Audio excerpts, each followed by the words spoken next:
ലോകമെമ്പാടും ഏറ്റവും കൂടുതൽ ആരാധകരുള്ള ഒരു ഫുട്ബോൾ താരം ആരാണെന്ന് ചോദിച്ചു കഴിഞ്ഞാൽ പല ആളുകളുടെയും മനസ്സിലേക്ക് വരുന്ന രണ്ട് പേരുകളിൽ ഒന്ന് ക്രിസ്ത്യാനോ റൊണാൾഡോ ആണ്. ഈ കഴിഞ്ഞ നേഷൻസ് ലീഗ് വിക്ടറി എന്നുള്ളൊരു സംഭവം സെലിബ്രേറ്റ് ചെയ്യുന്നതിൻ്റെ ഭാഗമായിട്ട് സോഷ്യൽ മീഡിയയിൽ ക്രിസ്ത്യാനോ റൊണാൾഡോയെ പുകഴ്ത്തിക്കൊണ്ടുള്ള വാഴ്ത്തുപാട്ടുകളുടെ ഒരു പൂരം തന്നെയായിരുന്നു. അപ്പം ഈ പൂരത്തിനിടയിൽ ഇവിടെ കൊച്ചു കേരളത്തിൽ, അതായത് ലോക ഫുട്ബോളിൻ്റെ മാപ്പിൽ ഇതുവരെ സ്ഥാനം പിടിക്കാൻ കാര്യമായിട്ട് പറ്റാതിരുന്ന ഇന്ത്യയിലെ ഒരു കൊച്ചു സംസ്ഥാനമായ കേരളത്തിലിരുന്നുകൊണ്ട് ഒരു സോഷ്യൽ മീഡിയ ഇൻഫ്ലുവൻസർ, ഒരു സിനിമാ നിരൂപകൻ എന്നുള്ള പേരിൽ അറിയപ്പെടുന്ന ഒരു പ്രമുഖ വ്യക്തിത്വം തന്നെ അദ്ദേഹത്തെ പച്ച തെറി വിളിച്ചിരിക്കുകയാണ്. ചിലപ്പം ഇത് കേൾക്കുമ്പോൾ നിങ്ങൾക്ക് തോന്നുന്നുണ്ടാവും ഇതൊക്കെ ഇതിന് മാത്രം ചർച്ച ചെയ്യാനുള്ളൊരു വിഷയമാണോ എന്നുള്ളത്. അത് നിങ്ങൾക്ക് തീർച്ചയായിട്ടും ഇപ്പം തന്നെ മനസ്സിലാവും. Welcome back to Jot SPK.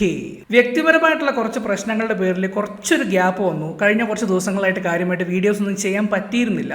പക്ഷേ ഈ ഒരു വിഷയം ഞാൻ ചെയ്യണം എന്ന് വിചാരിച്ചിട്ട് ഇപ്പോൾ കുറേ ദിവസങ്ങളായി. കൃത്യമായിട്ട് പറഞ്ഞു കഴിഞ്ഞാൽ ഈ ക്രിസ്ത്യാനോ റൊണാൾഡോ ഈ നേഷൻസ് ലീഗ് എന്നുള്ള ടൂർണമെൻറ്റ് പോർച്ചുഗലിന് വേണ്ടി നേടിക്കൊടുത്ത അതിനുശേഷം ഒരു social media post Aswanth Kok എന്നുള്ള കേരളത്തിലെ ഏറ്റവും കൂടുതൽ ആരാധകരുള്ള ഒരു സിനിമ റിവ്യൂവറുടെ ഫേസ്ബുക്ക് പോസ്റ്റിലാണ് ഞാൻ ഈ പറഞ്ഞ സംഭവം കണ്ടത്. അതിനെക്കുറിച്ച് ഞാൻ പറയുന്നതിലും നല്ലത് നിങ്ങൾ അത് നേരിട്ട് കാണുന്നതാണ്. ഓക്കെ, നമുക്കെല്ലാവർക്കും അറിയുന്നൊരു കാര്യമാണ്, കേരളത്തിൽ ഫുട്ബോൾ ഫാൻസ് എന്ന് പറഞ്ഞു കഴിഞ്ഞാൽ തീർച്ചയായിട്ടും ഇന്ത്യയിലെ മറ്റേതൊരു സംസ്ഥാനത്തെക്കാട്ടും കൂടുതലുള്ള ആളുകളാണ്.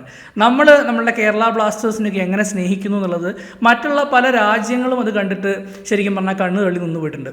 അങ്ങനത്തെ വളരെ ഹാർഡ് കോർ ആയിട്ടുള്ള ഫുട്ബോൾ ഫാൻസ് ഉള്ള കേരളത്തിൽ തന്നെ ഏറ്റവും കൂടുതൽ ആരാധകർ ആർക്കാണെന്ന് ചോദിച്ചു കഴിഞ്ഞാൽ ചിലപ്പോൾ കൺഫ്യൂഷൻ ആയിരിക്കും. അതിലൊന്ന് തീർച്ചയായിട്ടും ലോക ഫുട്ബോളിൻ്റെ ചരിത്രത്തിൽ തന്നെയുള്ള ഏറ്റവും മികച്ച പ്ലെയർ എന്ന് പലരും വിശ്വസിക്കുന്ന ലയണൽ മെസ്സി, മിഷിഹ തന്നെയാണ്. എന്നാൽ ഏകദേശം ഇതേ ഇൻറ്റൻസിറ്റിയോടെ ക്രിസ്ത്യാനോ റൊണാൾഡോയെ ഫോളോ ചെയ്യുന്ന ഒരുപാട് പേര് കേരളത്തിലുണ്ട്. ഈ അശ്വന്ത് കോക്ക് എന്താ ചെയ്തതെന്ന് വെച്ച് കഴിഞ്ഞാൽ അദ്ദേഹം നിങ്ങൾക്കറിയാവുന്ന പോലെ തന്നെ സോഷ്യൽ മീഡിയയിലൊക്കെ സിനിമയെക്കുറിച്ച് വളരെ വെട്ടിത്തുറന്ന് ഏത് വ്യക്തിയെക്കുറിച്ചാണ്, ആരെക്കുറിച്ചാണ്, എന്താണ് പറയുന്നത് എന്നുള്ളതിനെക്കുറിച്ച് വലിയൊരു ചിന്തയൊന്നും ഇല്ലാതെ വളരെ ബ്ലണ്ടായിട്ട്, വളരെ സ്ട്രെയിറ്റ് ആയിട്ട് പ്രതികരിക്കുന്ന ഒരാളാണ്. അദ്ദേഹം ഒരു കടുത്ത മെസ്സി ആരാധകനാണ്. അപ്പോൾ ഇങ്ങനെയൊരു പോസ്റ്റ് അശ്വന്ത് കോക്കിൻ്റെ ഫേസ്ബുക്ക് പേജിൽ കണ്ടപ്പം ഞാൻ ശരിക്കും ഭയങ്കര ക്യൂറിയസ് ആയി. എന്തുകൊണ്ടായിരിക്കാം ഇങ്ങനെയൊരു പോസ്റ്റ് അദ്ദേഹം ഇട്ടതെന്ന് ഞാൻ ചിന്തിച്ചു. അപ്പോൾ തന്നെ ഒരു ഇൻറ്റ്യൂഷൻ തോന്നിയുകൊണ്ട് ഞാനതൊരു സ്ക്രീൻഷോട്ട് എടുത്ത് വെച്ചു. കുറച്ച് കഴിഞ്ഞപ്പം അദ്ദേഹം ആ ഫേസ്ബുക്ക് പോസ്റ്റ് മുക്കി. ആ പോസ്റ്റ് മുക്കിയതിന് ശേഷം എനിക്ക് തോന്നുന്നു അദ്ദേഹത്തിൻ്റെ അടുത്ത പോസ്റ്റുകളുടെ താഴെ വളരെ ഹാർഷായിട്ടുള്ള, വളരെ വൃത്തികെട്ട രീതിയിലുള്ള കമൻറ്റുകളാണ് അദ്ദേഹത്തിന് നേരിടേണ്ടി വന്നിട്ടുള്ളത്. പക്ഷേ തീർച്ചയായിട്ടും അദ്ദേഹം ആ ഒരു പോസ്റ്റിട്ട ഭാഷ വെച്ച് നോക്കുമ്പം അത് ഡിസേർവ് ചെയ്യുന്നുണ്ടെന്ന് പറയാണ്ടിരിക്കാൻ പറ്റില്ല. അങ്ങനെ ഒരു സംഭവം നടന്നതിന് ശേഷം രണ്ടാമത് അദ്ദേഹം പിന്നെയും ഒരു സാധനം പോസ്റ്റ് ചെയ്തു. അതിൻ്റെ താഴെ വന്നിരിക്കുന്ന സാധനമാണ് ഏറ്റവും വലിയ തമാശ. ഓക്കെ, നമുക്ക് ഈ ഒരു സംഭവത്തിന് ചെറുതായിട്ടൊന്ന് വിശകലനം ചെയ്യാം.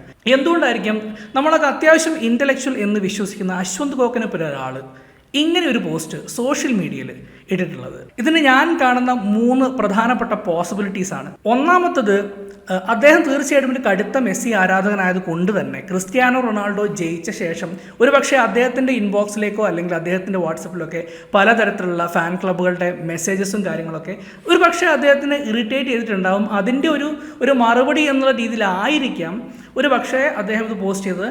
അങ്ങനെ ചെയ്തതാണെങ്കിലും ഇതിനെ ഒരു രീതിയിൽ ന്യായീകരിക്കാൻ പറ്റില്ല. അതൊന്ന്. ഇനി രണ്ടാമത്തെ പോസിബിലിറ്റി എന്ന് പറഞ്ഞു കഴിഞ്ഞാൽ കഴിഞ്ഞ കുറച്ച് വീഡിയോസ്, അശ്വന്ത് കോക്കിൻ്റെ കഴിഞ്ഞ കുറച്ച് സിനിമ നിരൂപണ വീഡിയോസിനകത്തും പല ആളുകളും ഒബ്സർവ് ചെയ്തിട്ടുള്ള, ഞാൻ ഉൾപ്പെടെയുള്ള പല ആളുകളും ഒബ്സർവ് ചെയ്തിട്ടുള്ളൊരു കാര്യം, അദ്ദേഹം അല്പം ആൽക്കഹോൾ കൺസപ്ഷന് ശേഷമാണോ ഇത് ചെയ്യുന്നത് എന്നുള്ളൊരു സംശയം പല ആളുകൾക്കും ഉണ്ടാവാറുണ്ട്. അത് നാച്ചുറലി നമുക്കൊരാളുടെ ഫേസ് നോക്കുമ്പോൾ അയാൾ സംസാരിക്കുന്ന അയാളുടെ ഫ്ലുവൻസി ഇതിൽ നിന്നൊക്കെ നമുക്ക് മനസ്സിലാവുന്ന ഒരു കാര്യമാണ്. ഞാൻ ഒരിക്കലും അടിവരായിട്ട് പറയുന്നൊരു കാര്യമല്ല ഇത്, പക്ഷേ അങ്ങനെ ഒരു പോസിബിലിറ്റി ഉണ്ടാകാം എന്നാണ് ഞാനിവിടെ പറയുന്നത്. അങ്ങനെ ഒരു ആൽക്കഹോളിക് ഇൻഫ്ലുവൻസിലും ഒരു പക്ഷേ ഒരു വ്യക്തി ഇത് ചെയ്യാൻ സാധ്യതയുണ്ട്.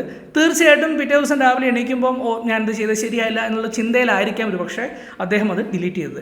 ഇനി മൂന്നാമത്തെ പോസിബിലിറ്റി എന്ന് പറയുന്നത് വളരെ ഇമ്പോർട്ടൻ്റ് ആണ്. അശ്വന്ത് കോക്ക് എന്ന മലയാള സിനിമാ നിരൂപകൻ്റെ വളർച്ച എന്ന് പറയുന്നത് ഭയങ്കര ഡ്രാസ്റ്റിക് ആയിട്ടുള്ളൊരു വളർച്ചയെന്ന് പറയാൻ പറ്റില്ല. കാരണം അദ്ദേഹം ഒരുപാട് വർഷങ്ങളായി ഈ ഒരു പ്രസ്ഥാനമായിട്ട് നടക്കാൻ തുടങ്ങിയിട്ട്. പക്ഷേ കഴിഞ്ഞ കുറച്ച് വർഷങ്ങളായിട്ട് അദ്ദേഹത്തിന് അതിൽ നിന്നും വളരെ വലിയൊരു സക്സസ് ഉണ്ടായിട്ടുണ്ട്. ഒരുപാട് ഫോളോവിങ് ഉണ്ടായിട്ടുണ്ട്. അദ്ദേഹത്തിൻ്റെ വീഡിയോസിനകത്ത് വരുന്ന കമൻസും ലൈക്സും അല്ലെങ്കിൽ നമ്പർ ഓഫ് വ്യൂസും തന്നെ വളരെ വലുതാണ്.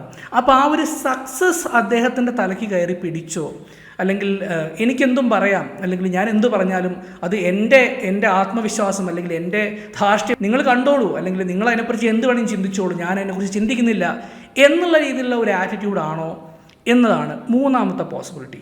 ഈ മൂന്നിൽ ഒന്നാവാനാണ് സാധ്യത. ഇനി ഇതിനപ്പുറത്തേക്കൊരു പോസിബിലിറ്റി ഉണ്ടെങ്കിൽ തീർച്ചയായിട്ടും നിങ്ങൾക്ക് അത് എൻ്റെ വീഡിയോയുടെ താഴെ കമൻറ്റ് ചെയ്യാം. നമ്മളെ വീഡിയോ കഴിഞ്ഞിട്ടില്ല, കാരണം ഇതിനകത്ത് ചെറിയൊരു ടൈലൻറ്റും കൂടെ ഉണ്ട്.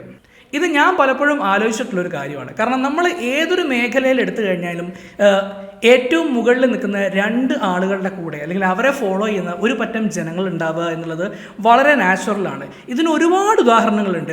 പക്ഷേ ഞാനിപ്പം സ്പോർട്സ് എന്നുള്ളൊരു മേഖലയിൽ നോക്കുകയാണെങ്കിൽ ക്രിക്കറ്റിലാണെങ്കിൽ എപ്പോഴും പറയുന്ന രണ്ട് പേരുകൾ, മുൻകാലത്തായിരുന്നെങ്കിൽ സച്ചിൻ ടെണ്ടുൽക്കർ, ബ്രയൻ ലാറ ആയിരുന്നു. പിന്നെ ടെണ്ടുൽക്കറിനെ പല ആളുകളുമായിട്ട് താരതമ്യം ചെയ്യാൻ തുടങ്ങി. ടെന്നീസിലാണെങ്കിൽ റോജർ ഫെഡറർ, റഫേൽ നഡാൽ, ഒരുപാട് കാലമായിട്ട് ആളുകൾ ചർച്ച ചെയ്തുകൊണ്ടിരുന്ന ഒരാളാണ്. രണ്ടു പേർക്കും വളരെയധികം കടുത്ത ആരാധകരുണ്ടായിരുന്നു. ബാഡ്മിൻ്റണിലാണെങ്കിൽ ലിൻഡാൻ, ലീ ചങ് വേ, ഇങ്ങനെ ഒരുപാട് എക്സാമ്പിൾസ് ഉണ്ട്. ഇനി മലയാള സിനിമയിലേക്ക് വരികയാണെങ്കിൽ നമുക്ക് എല്ലാവർക്കും അറിയുന്നൊരു കാര്യമാണ് മോഹൻലാൽ, മമ്മൂട്ടി. അപ്പോൾ ഇവർക്കൊക്കെ ആരാധകരുണ്ട്. ഈ ആരാധകരെന്ന് പറയുന്നത് തീർച്ചയായിട്ടും ഇവരുടെ കഴിവ് കണ്ടും പിന്നെ വേറെ ചില കാരണങ്ങൾ കൊണ്ടൊക്കെ ഇവരെ ഫോളോ ചെയ്യുന്നവരായിരിക്കാം. ഏകദേശം സമാനമായിട്ടുള്ളൊരു കേസ് തന്നെയാണ് കേരളത്തിൽ വരുവാണെങ്കിൽ മെസ്സി, റൊണാൾഡോ എന്നുള്ളത്. ഏത് ലോകകപ്പ് വരികയാണെങ്കിലും ഏത് യൂറോപ്യൻ കപ്പ് വരികയാണെങ്കിലും ഇവരുടെ പ്രകടനങ്ങൾ എങ്ങനെയായിരിക്കും എന്നുള്ളത് കാണാൻ വേണ്ടിയിട്ട് ഇവരുടെ ഫാൻസ് വളരെ ആകാംക്ഷയോടെ കാത്തിരിക്കാറുണ്ട്. അവർ തമ്മിൽ അങ്ങോട്ടും ഇങ്ങോട്ടും ഫൈറ്റ് ചെയ്യാറുമുണ്ട്. പക്ഷേ ആ ഫൈറ്റ് ഒരു വളരെ നാസ്റ്റി ലെവലിലേക്ക് പോകുമ്പോഴാണ് കാര്യങ്ങൾ കൈവിട്ട് പോകുന്നത്. ഒരു ചെറിയൊരു ഉദാഹരണത്തിന് അശ്വന്ത് ഗോഖന്റെ കമൻറ്റ് ബോക്സ് നമുക്കൊന്ന് കാണാം.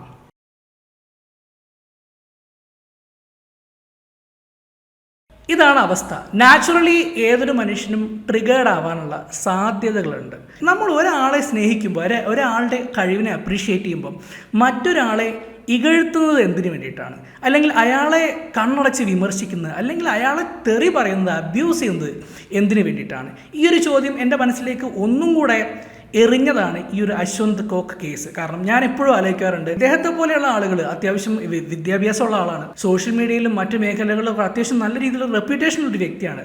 ഇദ്ദേഹം പോലും എന്തുകൊണ്ടാണ് വളരെ ഇമ്മച്വർ ആയിട്ടുള്ള ഒരു വ്യക്തിയെ പോലെ അല്ലെങ്കിൽ വളരെ കാഷ്വൽ ആയിട്ട് ഇത്തരത്തിലുള്ള സ്റ്റേറ്റ്മെൻറ്റ്സ് ഒക്കെ ഉണ്ടാക്കുന്നതെന്നുള്ളത് വളരെ ക്യൂറിയസ് ആയിട്ട് ഞാൻ നോക്കുന്നൊരു കാര്യമാണ്. സോ ഈ ഒരു വിഷയത്തിൽ നിങ്ങളുടെ ഒപ്പീനിയൻ എന്താണെന്നുള്ളത് അറിയാൻ എനിക്ക് നല്ല ആകാംക്ഷയുണ്ട്. നിങ്ങളുടെ ഒപ്പീനിയൻസ് കമൻസ് ആയിട്ട് പോസ്റ്റ് ചെയ്യുക. And that's all for now from Jot SPK.